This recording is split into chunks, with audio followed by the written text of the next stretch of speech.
My name's Hugh Jackson. This is my wife, Hollie Jackson, and we began attending Crossroads in the fall of 2015.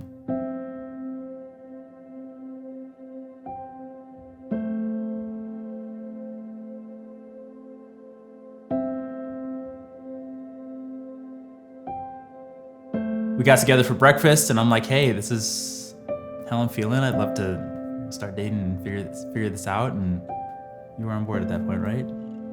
Yeah. Okay. I was on board. And after dating about maybe a month, I was ready for him to propose. And it took him a little bit longer, just trying to balance out, can I be married and go to law school at the same time? And I'm like, why do we need to date longer? You already know me. You don't need to get to know me better. Just make a choice. You want to marry me or you don't?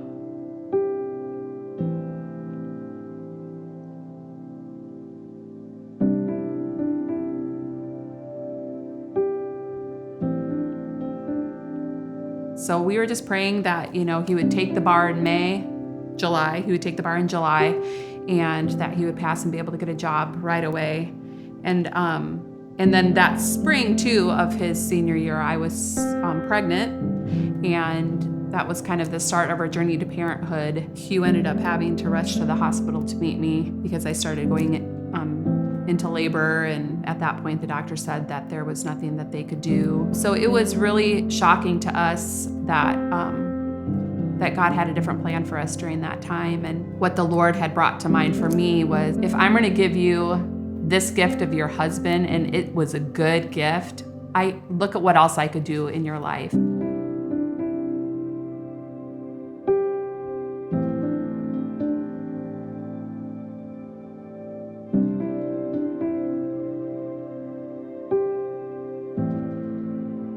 So after our first loss, it took about 6 months before I was able to get pregnant again. And I ended up having to have a surgery, and basically what that did was put a little stitch in to support my cervix so it would be able to hold the baby as it grew. Past the first trimester, and then we got to the second trimester, and I passed the 20-week mark, which was super exciting for us because that's when we lost our first little guy. We were pretty confident that, hey, this is gonna work. This is what God has for us. And when we got to about 22, 23 weeks of having little Hugh, he was Hugh James the fourth, and we prayed.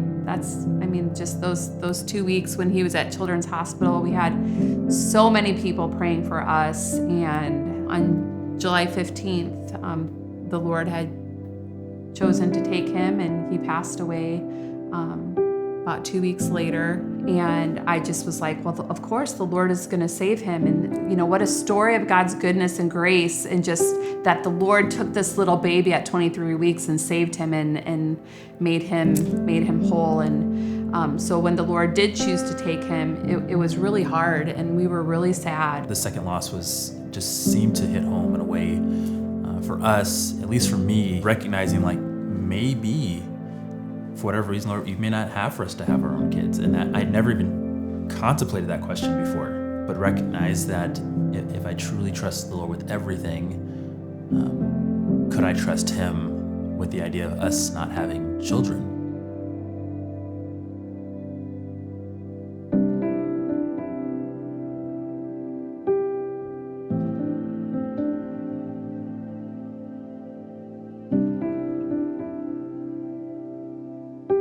We had decided on an agency and kind of had started doing some of the paperwork to do foster care.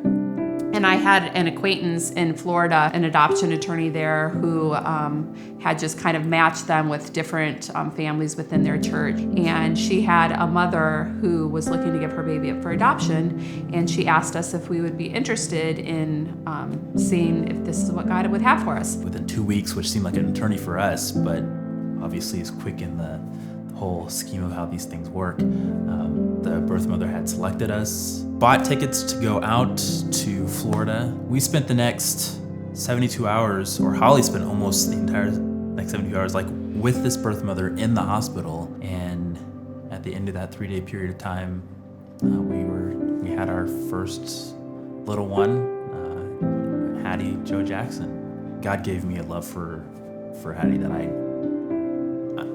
don't even know if I could love a child more. and it's just been such a blessing to us to see her grow and to see her thrive and see her personality.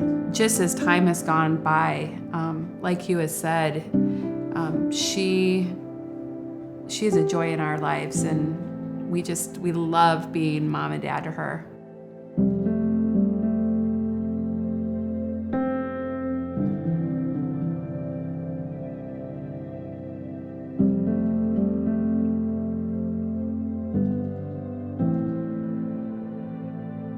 In September, I found out I was pregnant. And around the time I should have gotten pregnant, Hattie had gotten hand, foot, and mouth, and then I had gotten it, and then Hugh had gotten it pretty bad. So all of that to say is there is no other explanation other than the Lord that I was pregnant. I remember Hugh coming home and me telling him, and he's like, how did that happen? And I mean, we know how it happens, but it wasn't happening, but it happened. To me, I'm like, it's a miracle that I'm pregnant right now. So I know God is going to do something, and I don't know what God's going to do. But we got to about 27 weeks and I started contracting again. So I was in the hospital for a couple days before they just couldn't stop it. And A week later, March 5th, 2019, March 5th this year, little Hazel came. Hazel Jo Jackson. So she came, and 7 weeks. She was in the NICU, but God just allowed her time in the hospital to be that of just little victories after little victories, where she was doing so well, to the point where literally I remember early on they told us that when preemies go home, you can anticipate usually about the due date, which was May 20th. And if the babies are doing well, they can come home maybe a week or two before that. And so our prayer was just that we would be able to get her home by the due date. And God was just so kind in that we, at week 7, so that puts us at 36 weeks. 36 weeks for her, April 26th. Somewhere around there, God allowed her to come home. I remember from a young age, like I just wanted to be a mom. I wanted to be a mom so bad. And I could have never imagined a year ago that I would be sitting here with this, well, she's almost 8 weeks, 8-week-old baby that I birthed. Like I never would have thought that that would have happened, but I'm so glad that it did. And I'm so glad that God gave us this gift that we have prayed for years for. And when I think about Mother's Day, it's just always such a bittersweet holiday for me, because I'm so grateful to be a mom right now. I'm just so thankful that the Lord blessed me with these 2 girls. But I have not forgotten how hard that journey was. And I think about all my girlfriends who desire to be married and then be moms. And I think about my friends who are married who the Lord has not given that to them. And I mourn for them on that day. And I cry